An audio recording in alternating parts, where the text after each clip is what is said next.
Bueno, pues estamos aquí estudiando la famosa profecía del libro de Daniel, capítulo 2, capítulo 7, donde se mencionan claramente la historia cronológicamente de todos los imperios mundiales que Dios le revela a Daniel.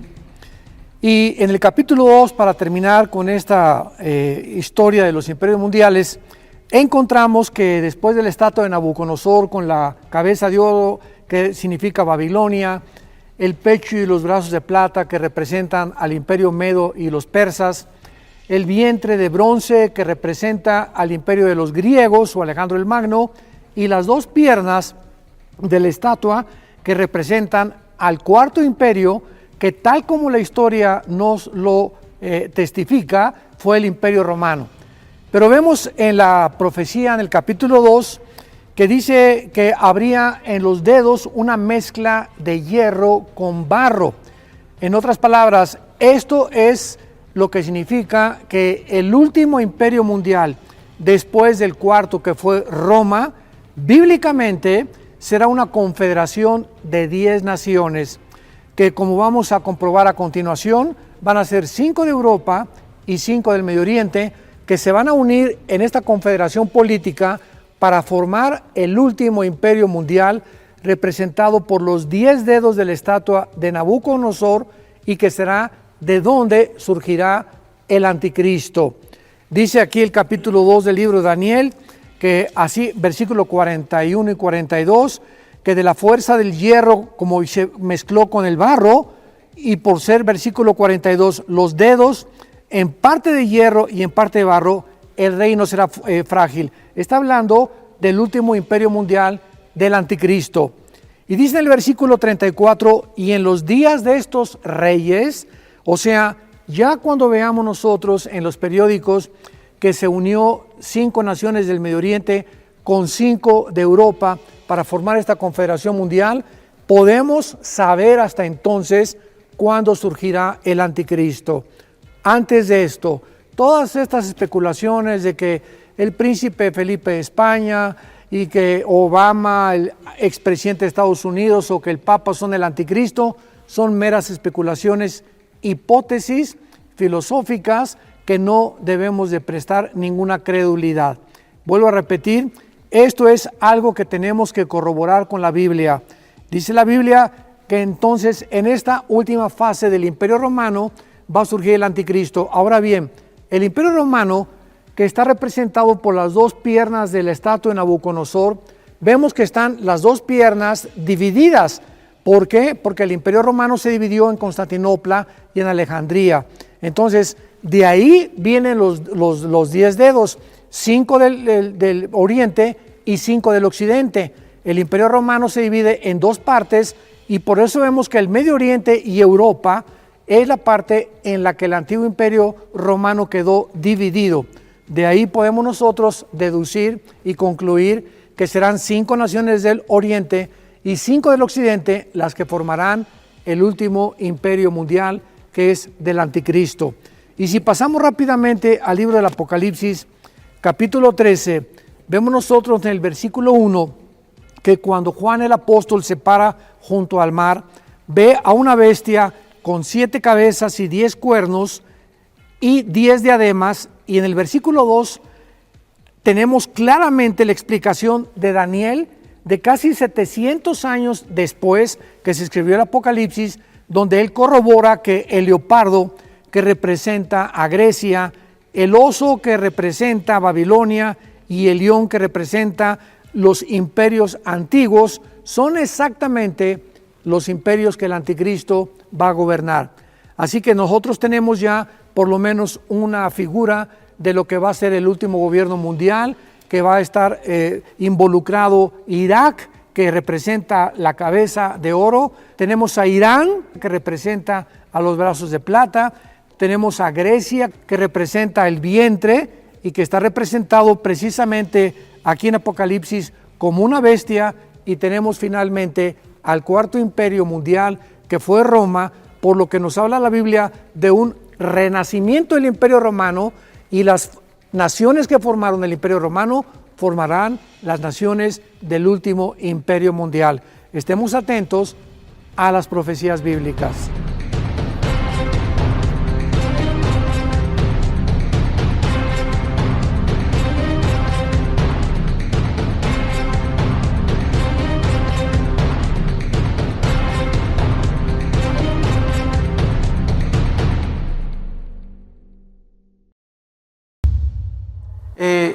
Estaba siendo usado por Dios. El Dios de la Biblia estaba permitiendo que su pueblo cayera cautivo en manos de un rey pagano. Así como nosotros en el siglo XXI, cuando nosotros nos rebelamos a Dios, cuando rechazamos sus leyes, caemos en la cautividad otra vez del pecado, de la idolatría, de la ignorancia, de los amigos que corrompen nuestro carácter, las malas amistades, etcétera, etcétera. Y es lo mismo y se repite exactamente en la forma que se llevó a cabo en el Antiguo Testamento. Nabucodonosor deporta a casi más de la mitad de las personas, más de 100,000 personas se las llevó cautivas, deportadas a Babilonia. Babilonia se encontraba entre Jerusalén e Irak, porque Irak actualmente es Babilonia, como 900 kilómetros. Había como 900 kilómetros, imagínense nomás ese camino, ¿verdad?, en el que hicieron todos los deportados. Y durante este tiempo gobernaba en Jerusalén un rey llamado Joacim, en Judá. Y este rey se había rebelado contra Dios y Nabucodonosor lo dejó en Jerusalén como un títere. Ahí se quedó Joacim gobernando, pero ya estaba bajo el estado, ¿verdad?, Jerusalén de Babilonia. Los judíos pierden totalmente desde este momento, escúchenme muy bien, desde la invasión de Nabucodonosor a Babilonia, a Jerusalén, en el año 606, 605 a.C., hasta 1948, los judíos no volvieron casi 2000 años a poder tener ni religión, ni sacrificios, y no podían hacer absolutamente nada. Entonces, a este periodo, desde la cautividad babilónica hasta más o menos cuando Cristo regrese, se llama en la Biblia el tiempo de los gentiles. Estoy dando un poco de trasfondo teológico para que tengamos un buen cimiento y un buen fundamento. Cuando tú veas en Lucas 21, hasta el tiempo de los gentiles, es el tiempo, los gentiles somos los que no somos judíos étnicamente. Somos judíos, dice Romanos 2, en el momento que recibimos a Cristo, porque tenemos la semilla de Cristo, y todos los que son de Abraham, somos hijos de Abraham. Gálatas capítulo 3, capítulo 4. Entonces no somos judíos de nacimiento, somos judíos simplemente porque la palabra judío viene de Judá, que significa alabanza. Somos los que realmente comenzamos a alabar a Dios en espíritu y en verdad. Entonces, en 1948, los judíos regresan a Israel, por primera vez cuando se les permite a través de la Liga de las Naciones regresar, y desde entonces Israel se convierte en un estado independiente, libre y soberano ante todas las naciones. Pero en el 48 regresaron como nación, pero no han podido desde el 48 hasta nuestros días regresar a sus sacrificios. Porque lo que era el templo judío quedó sepultado por el rey Herodes, cuando ahí se construyó, lo que Herodes reconstruyó, ahí quedó, y vinieron los musulmanes en el año 606 después de Cristo y construyeron arriba del templo que era de los judíos, que consideraban el lugar santísimo, construyeron la mezquita de Omar, o la gran cúpula de la roca. Cuando tú vas a Jerusalén, es una cúpula dorada grandísima, que los musulmanes también la reclaman como propiedad de ellos y como lugar santo. Entonces los judíos dicen que ahí está, debajo del cimiento de la cúpula de la roca, el templo de Jerusalén. Solamente que se imaginan ustedes, si los judíos quieren recuperar ese lugar, vendría una tercera guerra mundial. Entonces, en 1967, la guerra de los 6 días, el general Moshe Dayan ocupó otra vez Jerusalén y recuperaron Jerusalén. Pero las Naciones Unidas le sugirieron en aquel tiempo a Israel que dejaran la cúpula de la roca en las manos de los musulmanes, porque si no vendría otra guerra inmediata. Entonces, desde aquel tiempo hasta nuestros días, si tú vas a Jerusalén, los que hemos ido, cuando entramos al muro de los lamentos, es la única parte, la muralla de los lamentos. Al terminar el muro de los lamentos comienza la propiedad de los musulmanes. Es la única parte que les permitieron a los judíos tener como propiedad. Por eso todos los judíos llegan al muro de los lamentos y comienzan a hacer así, y a meter papelitos y a orar y orar. ¿Qué cosas están haciendo? Llorando: Señor, regrésanos el lugar que nos pertenece. Desde el 48, ¿verdad?, están tratando de hacer esto. Entonces, esta es la razón por la cual se llama el tiempo de los gentiles, porque los gentiles o los gobiernos no judíos se tomaron control de los israelitas. Entonces, el tiempo de los gentiles va a terminar hasta que Cristo regrese, porque hasta que Cristo regrese, los judíos no van a poder tener completa libertad de sus sacrificios, y aunque se está tratando de reconstruir el templo, y lo van a hacer de acuerdo a la Biblia, según de Tesalonicenses 2, Apocalipsis capítulo 11, no van a poder establecer como lo tenían anteriormente, con todo el sacerdocio levítico que ellos reclaman continuar llevando a cabo. Muy bien, Daniel fue contemporáneo de Jeremías y de Ezequiel. En los tiempos de Daniel estaban estos profetas también, y hubo, como dije anteriormente, 2 deportaciones más. Daniel estuvo exiliado en Babilonia 60 años. 60 años se aventó Daniel en Babilonia. Después vinieron los medos persas, la película de los 300, no sé cuántos de ustedes la vieron, donde los persas, ¿verdad?, quieren invadir Grecia, y entonces se forma un grupo de 300 macedonios entrenados para detener en la batalla de las Termópilas, se llamó. A más de miles y miles los sobrepasaban los persas, hasta que finalmente los persas conquistaron totalmente, ¿verdad? Entonces los persas conquistan a los babilonios, después los griegos conquistan a los persas, y después los romanos conquistan a los griegos. Y desde Roma hasta nuestros días, hace 2000 años, ya no ha habido ningún imperio mundial. Después de la Segunda Guerra Mundial se quiso levantar Estados Unidos porque ganó la guerra, junto con Inglaterra y con Rusia, y perdió la guerra Italia, la perdió Japón y la perdió Alemania, y Estados Unidos se levantó como un poder supremo político, económico y militar hasta 1950. En el 50 se levanta la Unión de las Repúblicas Socialistas Soviéticas, Rusia, para competir contra Estados Unidos en lo que se llamó la Guerra Fría. ¿Por qué es fría? Porque no hubo bombazos. Simplemente estaban los dos, rusos y americanos, compitiendo por el poder político, militar, económico. En 1963-64, Nikita Khrushchev mandó misiles a Cuba para tratar de invadir Estados Unidos. El presidente Kennedy, John Kennedy, que fue asesinado en Dallas, desafía a Khrushchev, sacan los misiles, y ya no hubo guerra entre Rusia y Estados Unidos hasta el 89, cuando Mikhail Gorbachev, uno de los primeros ministros de Rusia, declara públicamente: el sistema comunista de Rusia ha fracasado. Estamos muriéndonos de hambre, nos aislamos del mundo capitalista y necesitamos tener nexos, porque es un mundo interconectado por el internet. Ahora una nación, lo que le pasa a una nación afecta ya a todas, ¿verdad? Entonces Rusia reconoció, y Rusia bajó las manos, se derribó el muro de Berlín, que dividía a Rusia del oeste con la Rusia del este, y Rusia cayó ante los ojos de todo el mundo. Hasta hace poco el presidente Putin está tratando otra vez de levantar al oso caído, al poder ruso, desafiando al mundo como jamás desde la Segunda Guerra Mundial había habido una invasión como la que acaba de hacer con Ucrania y con Kiev. El presidente Putin diciéndole al mundo: Rusia no se va a quedar ya más con las manos cruzadas, voy a reconquistar todo lo que nos han quitado, y todas las repúblicas que se dividieron las quiere volver otra vez a reconquistar. ¿Por qué?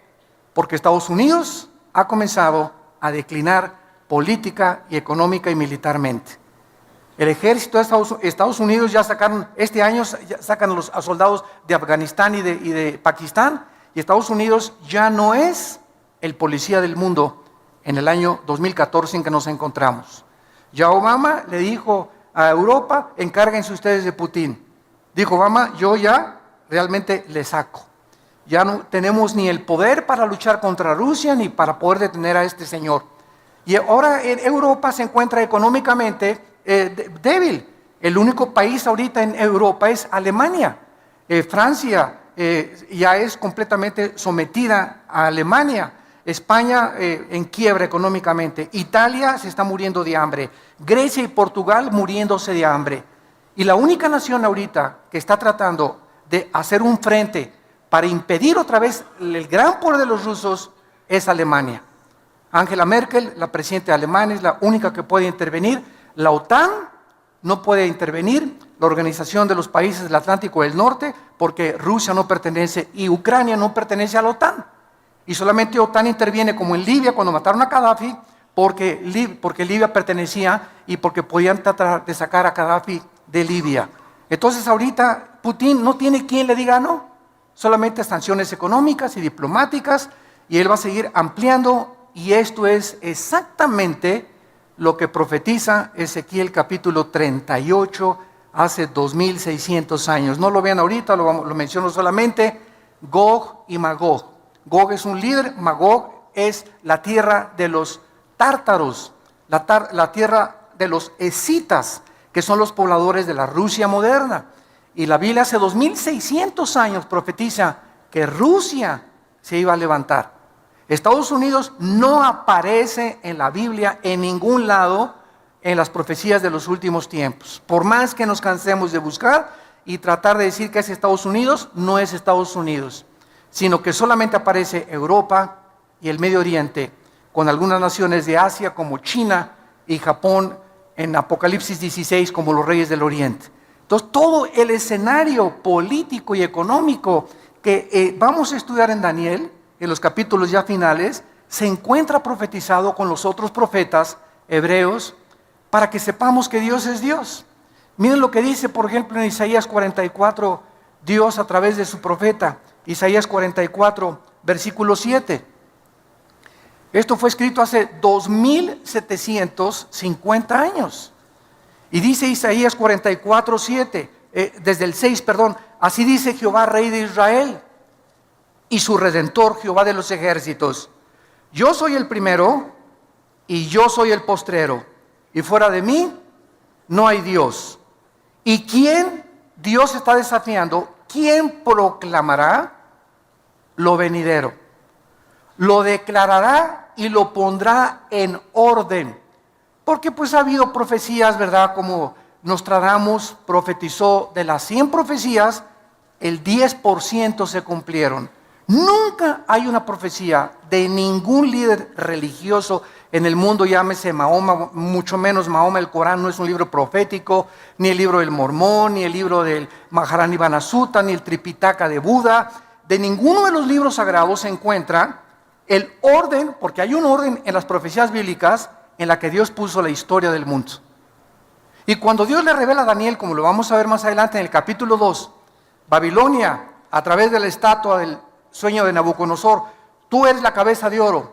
Después le dice Dios a Daniel, el segundo, desde Babilonia va a seguir otro imperio que representa los brazos y el pecho de plata, que fueron los medos persas. Después el vientre es Grecia y las dos piernas de la estatua de Daniel capítulo 2 es el imperio romano, que fue dividido en Constantinopla y en Alejandría. Y los dedos de los pies es la última forma de gobierno mundial que va a prevalecer antes de que Cristo regrese. Y estos 10 dedos de la estatua, vean ustedes que descienden de las dos piernas de la estatua de Nabucodonosor. Todo esto lo vamos a ver con mucho más detalle. Entonces, estos 10 dedos son 10 gobiernos que van a provenir del antiguo imperio romano y que son los gobiernos de donde, de acuerdo a Daniel 7, surgirá el futuro dictador mundial, que es el anticristo. Entonces, Dios puso en orden los imperios tal como la historia lo ha visto. Babilonios, persas, griegos, romanos, y desde Roma, hace 2000 años, no ha vuelto a surgir un imperio. Hitler quiso tratar de conquistar y no conquistó nada más que Checoslovaquia y Polonia y algunas cosas, ¿verdad? Ahí vino la guerra y le impidieron que el nazismo, el Partido Nacional Socialista, se expandiera. Entonces vemos que es increíble la exactitud de las profecías bíblicas, porque como dice Dios, ¿quién otro para que alguien sepa el futuro con tantos detalles Solo Dios lo puede hacer. Y continúa diciendo, ¿quién lo proclamará y lo declarará y lo pondré en orden delante de mí, como yo hago yo desde que establecí el pueblo antiguo? Lean Génesis, ¿qué le dijo Dios a Abraham? Abraham, van a ir a Egipto y van a ser 400 años cautivos. Se cumplió al pie de la letra. El pueblo judío, de acuerdo a la historia, a la arqueología y a la paleontología, ¿verdad?, y a la antropología, dan testimonio que las profecías, que la historicidad, que la geografía de la Biblia no son cuentos de hadas, ni son los superhéroes, ni Superman, ni Aladino y la lámpara maravillosa. La Biblia está respaldada por la arqueología, la paleontología, la arqueología, la antropología, la historia, la geografía.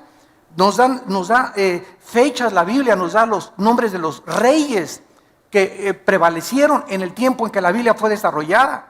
Y todo esto, ¿verdad?, para que nos demos cuenta de algo. Las evidencias aquí están. ¿Quién es un ateo? Un ateo no es una persona que no tenga evidencias. Las evidencias ahí están y las puedes buscar, y esto te da testimonio de que esto es sobrenatural. El problema del ateísmo no es eso, el problema del ateísmo es su moral. Cuando llegan a la irracionalidad, como va a ser el próximo mensaje que vamos a compartir, la locura del ateísmo en el World Trade Center, creo que es el mes que entra, ahí voy a compartir. El ateísmo tiene una base: la nada produjo todo. Esa es la raíz del ateísmo y de la evolución. Tu maestro en la universidad, dile, oye, la nada, para ser ateo tú tienes que creer algo, que la nada produjo la creación. ¿Y cuando la nada ha producido algo? La nada no produce nada. El mismo Carlos Darwin, Carlos Sagan, que eran ateos, estuvieron de acuerdo. Stephen Hawking, que es el más grande físico matemático actualmente en Inglaterra, reconoce, aunque no reconocen a Dios, que todo tuvo un principio. Entonces, si dicen que fue una explosión en el universo, bueno, ¿quién produjo la explosión? ¿Batman? ¿O Robin, su compañero? ¿O el hombre araña? ¿Quién produjo la explosión? Ahora la materia, ok, si fue una explosión de rocas, fueron puras rocas. ¿De dónde salió el pensamiento? Virgen del Socorro. La conciencia. ¿De dónde? ¿Quién formó el código genético hereditario de cada persona? ¿Quién formó a un chango para que trajera una changa? ¿A un jirafo para que tenga una jirafa? ¿A un hipopótamo para que tenga una hipopótama? ¿A un rinoceronte para que tenga una rinoceronta? Cada cosa con su hombre y hembra, hombre y hembra, hombre y hembra. Digo, esto es absurdo completamente, creer que por accidente, a través de millones de años, surgió la creación. El necio dice en su corazón, no hay Dios, dice el Salmo 14. Entonces Dios nos muestra, ¿verdad?, que Él lo ha hecho desde el principio para que el que tenga sed, que venga y que beba del agua. Si tú estás cansado de tu ateísmo, de tu vida de amargura, de desorientación, de confusión, de crítica, el odio que traes en tu corazón que el mundo nos ha producido, de tantas desilusiones, traiciones, tanta hipocresía que nos rodea, vengan a Cristo. Ven a Jesús y ve en esa cruz lo que Dios dice en la Biblia, que Él te ama, que Él dio su vida por nosotros y que solo Él puede sanarnos las heridas que el mundo nos ha hecho, nuestra familia, nuestros amigos cercanos, y que nos va a seguir haciendo. Estamos en un mundo de sufrimiento donde Dios ha dado la libertad a los seres humanos para que podamos hacer el daño que nos hemos hecho. Si Dios restringiera la libertad e impidiera que esa bala matara a ese niño, y que ese camión que se echó en reversa atropellara a esa niña, y que el tsunami no matara tantas cosas, si Dios interviniera para detener el mal, entonces ya no habría libertad ni libre albedrío. Entonces no es Dios, ¿verdad?, el de las tormentas, estas cosas. Somos nosotros lo que nos hemos hecho los unos a los otros, para darnos cuenta que el diagnóstico que la Biblia tiene acerca de la raza humana es el diagnóstico que la experiencia, la psicología y las terapias de todas las formas que hemos tratado de arreglar esto, es la verdad. El ser humano es un ser humano caído, pecador, sin esperanza, sin luz, más que la que Cristo le pueda proporcionar. Muy bien, vamos a ver a continuación que esta profecía en Jeremías capítulo 25, esta profecía fue anunciada por Jeremías de que los babilonios iban a entrar a Jerusalén, y por la rebelión del pueblo de Dios iban a ser cautivos. Dice Jeremías 25, versículo 8, por tanto así dicho Jehová de los ejércitos, por cuanto no habéis oído mis palabras. Siempre el juicio y la disciplina viene por eso, cuando no queremos hacer caso a la palabra de Dios. Todo el sufrimiento que tú tienes en tu vida, la pobreza que estás experimentando, la rebelión que estás experimentando, la falta de poder avanzar en la vida, tiene una raíz espiritual. Y es siempre estás en rebelión contra las leyes de Dios. Dice la Biblia, ¿quién se puede endurecer contra Dios y que le vaya bien? A nadie. He aquí enviaré y tomaré a todas las tribus del norte, versículo 9, dice Jehová, y a Nabucodonosor, ahí está, rey de Babilonia, mi siervo, y los traeré contra esta tierra y contra sus moradores y contra todas estas naciones en derredor, y los destruiré y los pondré por escarnio y por burla y en desolación perpetua. Y haré que desaparezca de entre ellos la voz de gozo, la voz de alegría, la voz de desposado, la voz de desposada, ruido de molino y luz de lámpara. Toda esta tierra será puesta en ruinas y en espanto, y servirán estas naciones hasta determina la cantidad de años. Las servirán a Babilonia 70 años. Cuando Daniel tenía ya como unos 70, me imagino 75, 80 años de edad, Daniel, después de Babilonia, sirvió al imperio persa. Daniel, siempre como oficial, con un rango muy elevado, porque le reconocieron siempre que era más inteligente que los brujos y los astrólogos y que los magos y que los caldeos. Daniel, como a los 75, 80 años de edad, descubre esta profecía de Jeremías, que a los 70 años Dios los iba a libertar. Se iba a acabar el exilio de los babilonios, porque estuvieron como 60, 70 años deportados, completamente lejos de su país, sin tierra, sin templo, sin ninguna propiedad, completamente aislados del mundo. Y entonces Daniel dice, estamos cerquita de los 70 años, y cuando llegamos al capítulo 9 y 10 de Daniel, ¿qué hace Daniel? Cuando descubre que el tiempo está cerca para que ellos regresen a Jerusalén, Daniel se pone a orar y a ayunar durante 3 semanas. Y es cuando se desata la guerra cósmica, que vamos a ver también, cuando un ángel de Dios baja del cielo a traerle a Daniel la respuesta de qué iba a pasar, cuál era el futuro de la ciudad de Jerusalén y de los santos de Dios.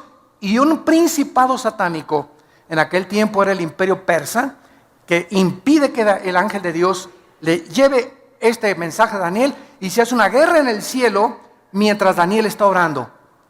Vamos a aprender también en el libro de Daniel que la oración desata la guerra cósmica. La oración es un estado de guerra. Cuando tú caes de rodillas y cuando te pones a orar, estás mandando misiles, metralleta, K-47, Uzi, balazos, ¿verdad? Estás comenzando a bombardear el mundo invisible espiritual, estás comenzando a abrirte cancha, estás comenzando a proteger a tus hijos, a tu familia, a tu negocio. Siempre que oramos, comenzamos a entrar en una guerra sin que nos demos cuenta, pero el libro de Daniel nos corre las cortinas y nos muestra que cuando oramos, entramos en guerra espiritual. Entonces ya, ¿verdad? Lo vamos a ver más adelante. El ángel ya le trae el mensaje a Daniel y le explica ya en Daniel 11 y 12, que son los últimos capítulos de Daniel, lo que va a pasar en el futuro con Jerusalén. Ya se profetiza el anticristo en el capítulo 7, 8, 9 y el 10 y el 11, cómo es el anticristo, el carácter del último dictador mundial y lo que va a pasar antes de que Cristo regrese. Es un libro maravilloso, Daniel. Muy bien, vamos a ver ahora en Daniel algunas doctrinas como introducción. Los temas que se tratan en este libro son 8 principalmente, 8 temas doctrinales. Número 1, Daniel establece sin lugar a dudas la soberanía de Dios. Dios es soberano. En este libro se afirma el gobierno supremo, absoluto y poder de Dios sobre todos los gobiernos humanos. Dios pone y Dios quita reyes. Dios avergüenza y Dios humilla a los dictadores, y Dios les da oportunidad, como a José Stalin, como a Benito Mussolini, como a Hitler, como a Saddam Hussein, a muchos de ellos, otro presidente sudamericano que se acaba de morir también, les da oportunidad que lo hagan, para que nosotros nos demos cuenta de qué forma tan grande es la idolatría del ser humano hacia el ser humano. Hacemos como los césares romanos. Los césares romanos se proclamaron dioses y el pueblo los adoró como dioses. Dios mío, tú te niegas a adorar al Dios verdadero y adoras al cantante fulano de tal en la televisión. Y las muchachas hasta se desvisten y están dispuestas hasta a perder su virginidad por ese ídolo cantante. Es un Dios para ellas. Y si no tenemos a un Dios cantante, lo tenemos en el deporte, lo tenemos religiosamente, ¿verdad? Y viene el representante de una religión y lo adoran como a un Dios. Y cuando los apóstoles comienzan a ser enviados al mundo, ¿se acuerdan ustedes en el libro de los Hechos? Y la gente se acercaba con Pablo y con Pedro y se hincaban y les querían besar la mano. ¿Qué decían los apóstoles? Párense, nosotros somos hombres igual que ustedes, adoren a Dios. Pero no lo hemos aprendido, seguimos, ¿por qué? Porque nos gusta la adoración.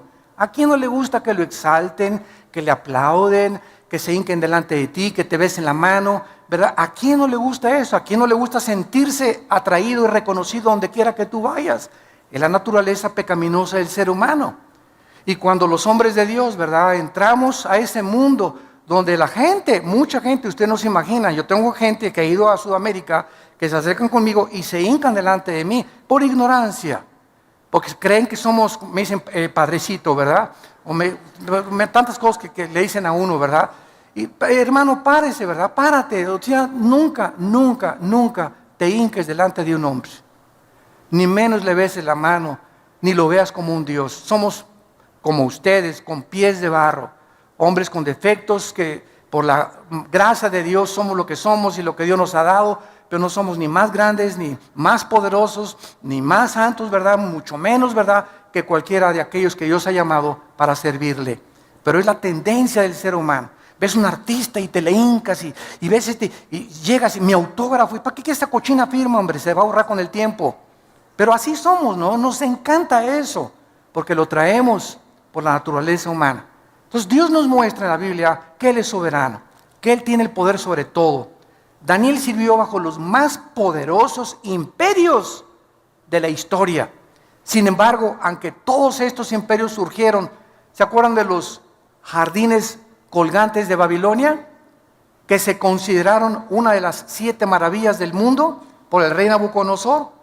Cuando Saddam Hussein, en 1985-86, mandó un premio de $5 millones para que algún ingeniero con experiencia en la agronomía y en la cuestión hidráulica pudiera reconstruir los jardines colgantes de Babilonia. Ninguno pudo con la tecnología del siglo XXI, pero se consideraron una de las 7 maravillas del mundo. Fueron imperios, las murallas de Babilonia eran impresionantes, 40, 50 metros de alto, como 10, 15 metros de ancho, y era una cosa, bueno, todavía con Saddam Hussein en la ciudad de Silá, que está cerca de Bagdad, está todavía los restos ahorita, cuando llegaron los norteamericanos con los ingleses y los franceses a sacar a Saddam Hussein, entraron y se sentaron en el palacio donde se sentó el rey Nabucodonosor. Las paredes todavía ruinas, ¿verdad?, de las cosas arqueológicas, la diosa de Ishtar que adoraban y todo el paganismo y una magnificencia impresionante. Sin embargo, el Dios de la Biblia no cambia. El hombre surge y el hombre cae. Los presidentes surgen y mueren. Los sabios surgen y mueren. Las naciones surgen y se derrumban, pero Dios no cambia. Él es el mismo ayer, hoy y por los siglos. Y cuando nosotros lo servimos, sabemos que servimos al Dios de la Biblia.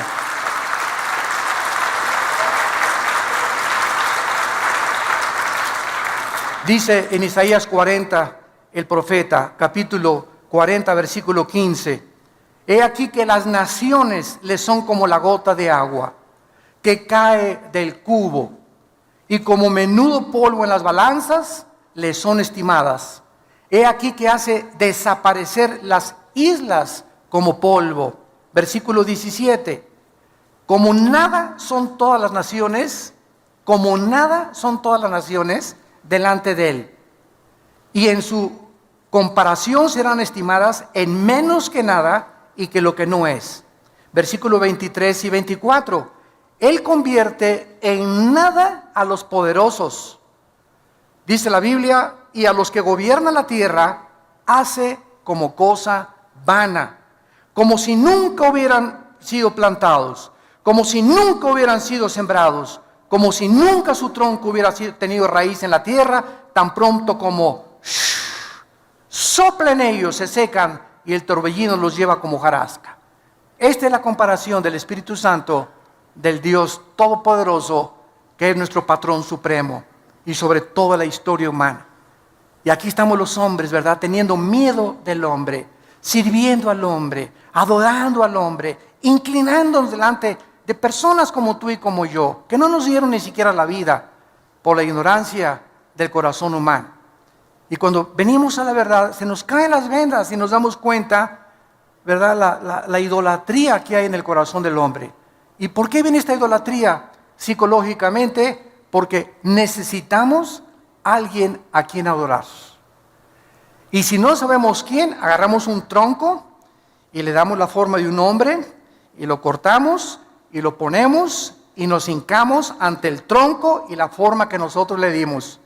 Agarramos yeso y cemento y hacemos una virgen o hacemos un hombre, y ya que hicimos el yeso y el cemento, nos hincamos ante la obra de nuestras manos. Y esta es la historia del ser humano, ¿verdad? Tenemos, si no a Lunas, o si nos vamos a Teotihuacán, bueno, se van, yo no, ¿verdad? Anda a Teotihuacán y el Dios Sol, ¿verdad? Energía.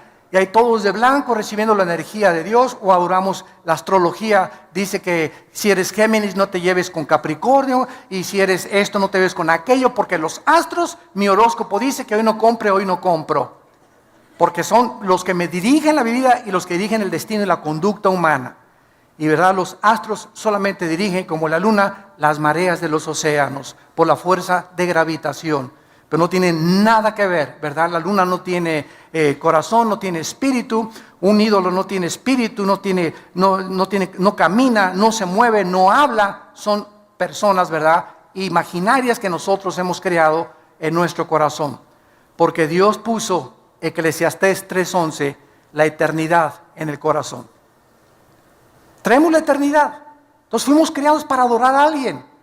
Cuando Pablo llegó en Hechos 17 a Grecia, ahí estaban los discípulos de los estoicos y los epicúreos, de un filósofo llamado Zenón.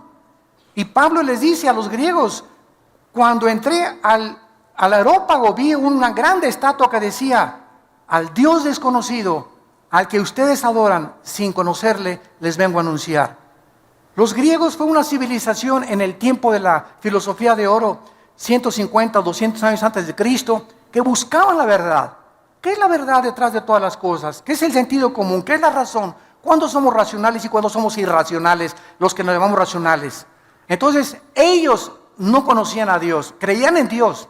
Pienso, luego existo, existo, luego vivo, vivo, tiene que haber una causa. Esta causa no puede estar dentro de mí. Así concluyó Platón: esta causa tiene que ser alguien fuera de mí. Le llamamos la fuerza, el poder, como le quieras llamar, pero está fuera de nosotros. Concluyeron: hay un Dios. Los filósofos griegos no eran ateos, pero adoraban a alguien sin conocerle. Y esta es la razón por la cual la Biblia la tenemos en nuestras manos. La Biblia nos revela el Dios vivo y verdadero. Y por eso seguirá siendo el tema más controvertido, el libro más atacado, más burlado, y donde vamos a encontrar la única verdad absoluta que nos rodea en la corta vida que Dios nos ha dado. Vemos en segundo lugar el tema de la pecaminosidad y la arrogancia del ser humano en el libro de Daniel. Vemos la pecaminosidad y el orgullo tan grande, el tamaño de la Torre de Babel que tienen los gobernantes, principalmente los artistas, deportistas y tal vez hasta tu suegra, ¿verdad? O tu esposo, o tu esposa, o muchachos.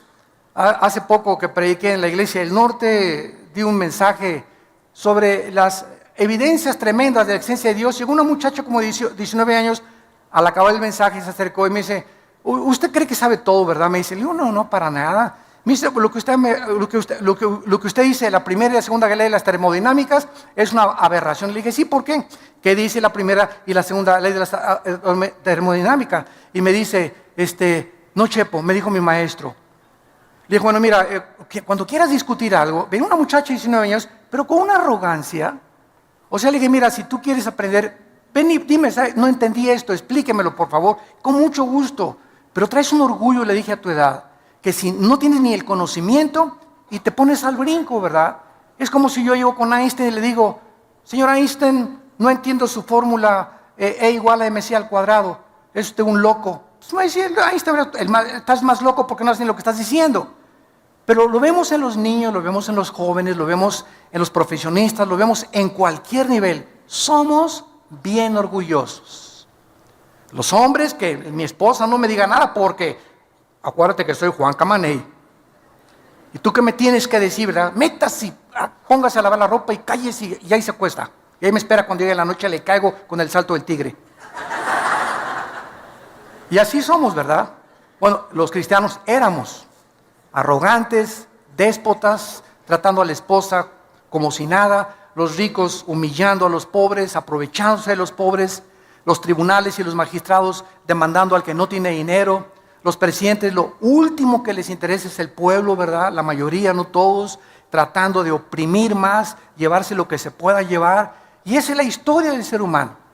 El pecado es lo que ha hecho esta arrogancia contra el Dios del cielo. En tercer lugar, vamos a ver la guerra espiritual cósmica, que ya vimos hace unos momentos, en la que descubrimos que nos encontramos en un mundo invisible espiritual, donde hay poderes malignos espirituales, que les llaman fantasmas, ánimas en pena, en Guanajuato les llaman, espíritus, ¿verdad? Y el mundo sigue cuando la ciencia no puede penetrar lo sobrenatural. No hay explicaciones, no me pasa en la televisión, pues aquí se hizo un espiritismo, dice que estaba endemoniado, y están viendo que hay una muchacha revolcándose y que se hace la cara así como desatornillador y los ojos chuecos se le vuelven para otros lados, pues dice que está endemoniada, pues si no está endemoniada, ¿qué es?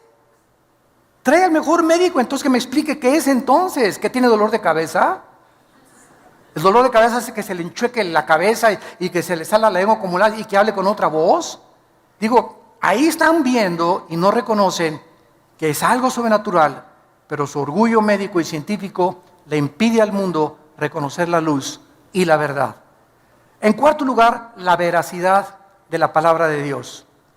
Ningún otro libro de la Biblia contiene tantas profecías cumplidas y probadas a través de la historia, como vimos a través de la arqueología, paleontología, antropología, geografía, porque se profetiza el surgimiento y la caída de los más grandes imperios mundiales: Babilonia, Medo-Persia, Grecia y Roma.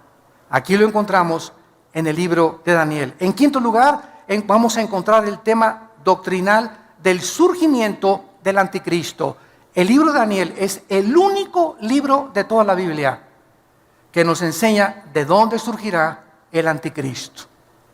Entonces, no especules que es Juan Carlos de España, o que el Papa es el anticristo, eso no puede ser, o que es el príncipe Juan Carlos, o que es fulano de tal, o que era Gorbachov, que porque tenía aquí el 666 pintado en un tatuaje o una mancha que tenía, y porque su nombre coordina y traducido al hebreo es el 666, son puras especulaciones. No vamos a saber quién es el anticristo hasta que se formen 10 naciones. 5 de Europa y 5 del Medio Oriente. Oigamos que hay un tratado entre el Medio Oriente y Europa. Qué interesante que Estados Unidos ya se salió de la ecuación, tal como la Biblia lo profetizó. Ni Rusia ni Estados Unidos ocuparían la supremacía militar y política antes de que Cristo regresara. El poder recaería antes de que Cristo regrese, no en una nación, en 10 naciones, simbolizada por los dedos de los pies de la estatua de Nabucodonosor. Y de esas 10 naciones ya que se une el Medio Oriente con Europa para tratar de frenar la invasión que se profetiza en Ezequiel 38 de Rusia contra Israel, entonces ya que se formen estas 10 naciones, que van a surgir 5 de Europa y 5 del Medio Oriente, entonces de entre esas 10 naciones, Daniel 7, va a surgir, le llaman un cuerno pequeño, que es el anticristo. El anticristo va a derribar a 3 de estas naciones. Van a quedar 7 naciones. Y Apocalipsis 17 dice que el anticristo será el 8º. Entonces, hasta que no veamos eso, no podemos especular ni decir que el anticristo es este o que es aquello. Todavía no llegamos a ese próximo paso, pero el escenario, los jugadores, como decía Dwight Pentecost, un gran teólogo, escatólogo, cuando ves que los jugadores, el América y las Chivas, entran al Estadio Azteca, el partido está para comenzar. Cuando veamos los protagonistas, ya está Rusia, ya está Estados Unidos cayendo, Europa está comenzando a surgir, ya están los protagonistas en el campo delante de nosotros, el tiempo es corto. El tiempo es más corto de lo que nosotros nos podemos imaginar. Se menciona que este hombre, el anticristo, será un hombre poseído completamente por Satanás. Aunque no es Satanás el que está dentro de él. El anticristo, dice Apocalipsis 13, el diablo, le va a dar su poder, Y lo que le ofreció a Cristo, el anticristo lo va a aceptar. Lo que Cristo rechazó del diablo, el anticristo lo va a aceptar. El poder, la gloria, la riqueza que el diablo le ofrece a artistas, a deportistas, si te inclinas y adoras a Satanás. Te lo da y te lo cumple, pero recuerda que te viene a cobrar la factura. En sexto lugar, vamos a ver la gran tribulación. Es otro tema de Daniel. Se profetizan 7 años, Daniel capítulo 9, con el título Las 70 semanas de Daniel, que vendrán sobre Israel únicamente. Y la última y más grande persecución de la historia, que Hitler va a ser como Pinocho comparado con el anticristo, para perseguir, matar, torturar a todos los judíos y a los cristianos, cuando el anticristo tome el poder después de los 3 años y medio. En séptimo lugar, se profetiza, y hay el tema de la resurrección de los muertos en Daniel también. Se profetiza que muchos muertos que actualmente creemos que ya les llevamos flores y son huesos, van a volver a vivir. En Daniel 12, versículo 2. Y muchos de los que duermen en el polvo serán levantados, unos para vida eterna y otros para confusión perpetua. Y Cristo lo dijo en Mateo 5, he aquí viene la hora, cuando todos nosotros estamos aquí, tenemos algún día que entrar a la eternidad. Tienes que morir, yo tengo que morir. Pero viene la hora, dijo Jesús, que cuando todos los que estamos muertos vamos a oír. Y si en vida no oíste la voz de Cristo, no la vas a oír cuando estés muerto. Entonces, hay una resurrección de los justos y después, al acabar el milenio, viene la resurrección de los malos, que se llama el juicio del gran trono blanco, Apocalipsis 11, del 12 al 15. Entonces, esta resurrección también se trata en Daniel. Y en octavo y final lugar, el triunfo final de Cristo y su reino. Una vez una persona me dijo, Dios es todopoderoso, ¿sí? Y si Dios es todopoderoso, ¿por qué no acaba con el diablo? Y le contesté, dele gracias a Dios, porque comenzaría con usted. El mundo tiene cantidad de incógnitas y las seguimos teniendo. Porque como le dije una vez a un estudiante de un seminario en Guatemala, el día que alguien tenga las respuestas a todas las incógnitas que existen, ya no necesitaríamos a Dios. ¿Por qué seríamos dioses? Entonces Dios es el único, omnisciente, que conoce todo. Nosotros, dice Corintios 13, vemos como por un velo todavía. Y lo que sabemos, dice Corintios 8, no lo sabemos como lo deberíamos de saber. Especulamos y teorizamos, hipotetizamos y pensamos esto y el otro. Los griegos, los filósofos, los ateos del siglo XX, Bertrand Russell, Carlos Darwin, pues puedo que creo, que sí, que arranca, que no arranca, ¿verdad? Y todo se queda así, pero no hay verdades absolutas, absolutamente, en ninguna conclusión lógica filosófica del ser humano, porque no somos dioses. Pero venimos a la Biblia y comenzamos a encontrar respuestas. Pero hay una condición para que tú puedas conocer la verdad: querer hacer la voluntad de Dios. Dijo Cristo: si alguien quiere conocer la verdad, haga mi voluntad. Cuando tú comienzas a someterte a Dios, a sus leyes, a tratar a tu esposa como una reina, a darles buen ejemplo a tus hijos, a pagar tus impuestos, a pagar tu diezmo, no pagar porque tiene que nacer el corazón, ¿verdad? No es un pago, perdón, pero a comenzar a darle a Dios lo que Él quiere que le demos. Cuando comencemos a hacer, no tenemos deudas, que no nos endrogamos demasiado, que las pagamos, que no queremos perjudicar a nadie, no hablamos mal de nadie, comenzamos a bendecir a toda la gente, a los que nos persiguen los bendecimos, no guardamos rencor contra nadie. Cuando comienza nuestra vida a ser revolucionada de esta forma, comenzamos a descubrir y a conocer, como que se nos amplía la mente, se nos comienzan a caer las vendas y comenzamos a ver la luz. Pero hay un precio para que veas la luz.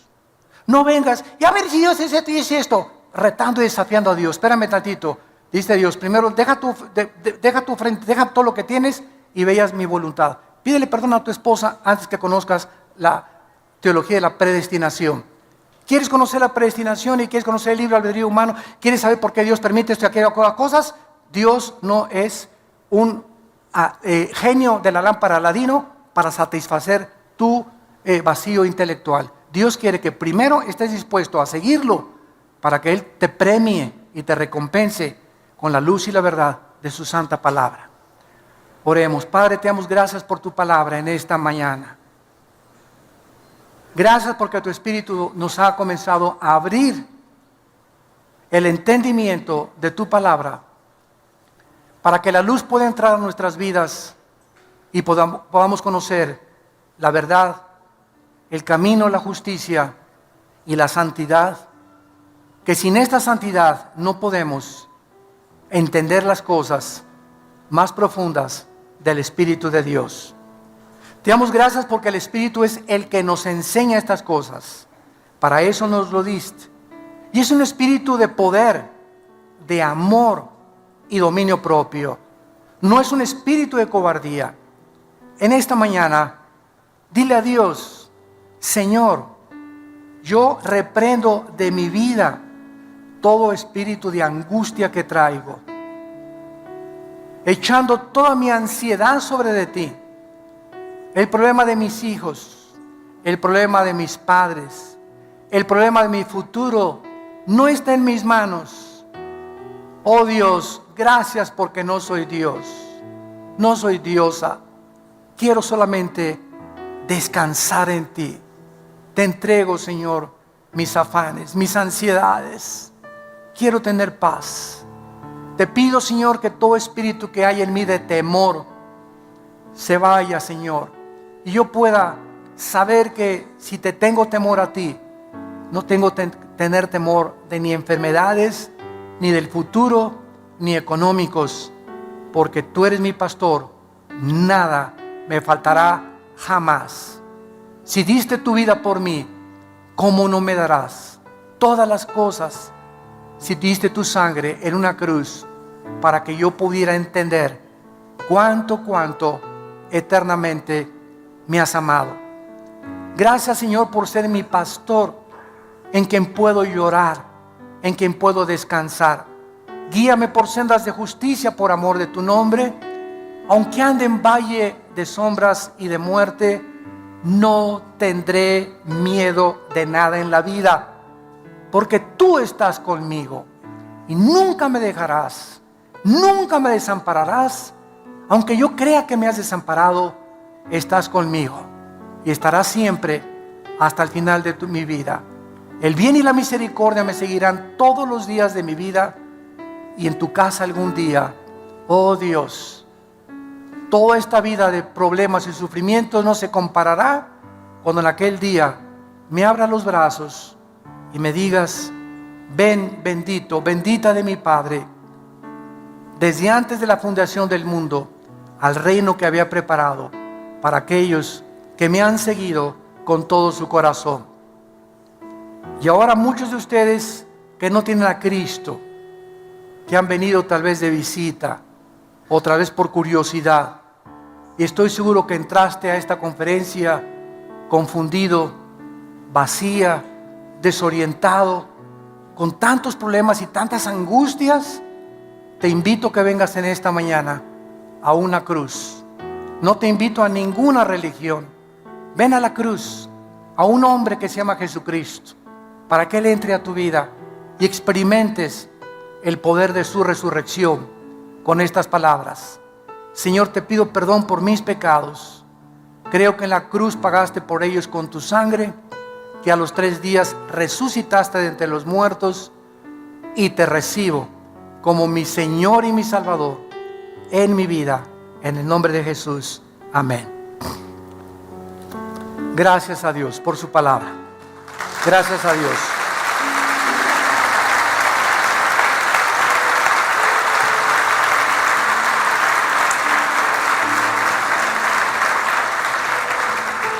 Y así como muchos de ustedes, muchos de nosotros que tenemos la carga de compartirles esta palabra, también venimos cargados. Yo también tengo muchas cargas en mi vida, cosas, ¿verdad? Que ansiedades, la familia, los hijos, el ministerio, el país, todo esto nos agobia y necesitamos venir todos los días a la cruz.